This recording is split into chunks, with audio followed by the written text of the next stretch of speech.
மகேஷ் பாபு வந்து உங்கள் எல்லாருக்குமே தெரிஞ்சிருக்கும். இவர் நடித்த பரத் எனும் நான் அப்படின்ற படம் அவ்வளோ பெரிய வெற்றி அடைஞ்சது. அந்த ஹீரோவுக்கு இவர் ஒரு படம் பண்ணுறாரு.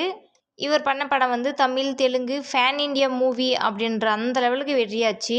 அந்த படத்தில் எஸ்ஜே சூர்யா வில்லனாக நடித்ததுக்கு அவருக்கு அவ்வளோ பெரிய பாராட்டுகள் கிடைச்சிது.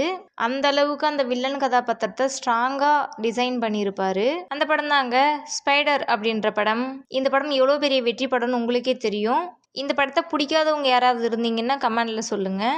அதுக்கப்புறமா 2018 மறுபடியும் விஜய்க்கே ஒரு படம் பண்ணுறாரு. விஜய் கூட படம் பண்ணுறது இவருக்கு ரொம்பவும் பிடிச்சிருச்சு போல். ஏன்னா இவர் விஜய் பண்ணுற படம் பூராமே பிளாக் பஸ்டர் ஹிட் ஆகுது அப்படின்றதுனால திரும்பவும் விஜய் கூடவே சேர்ந்து படம் பண்ணுறாரு. 2 படமும் சூப்பர் டூப்பர் ஹிட் ஆச்சு. இந்த படம் எப்படி இருக்குமோ அப்படின்ற ஒரு எதிர்பார்ப்பு இருந்துச்சு. அப்படின்னா இந்த படம் வேற லெவல் இருக்கும்ல அப்படின்ற எதிர்பார்ப்புலாம் நிறையவே இருந்துச்சு. இந்த வீடியோ நீங்கள் முழுசாக பார்க்கணுன்னா கீழே லிங்க் கொடுத்துருக்கேன், கிளிக் பண்ணி பாருங்கள்.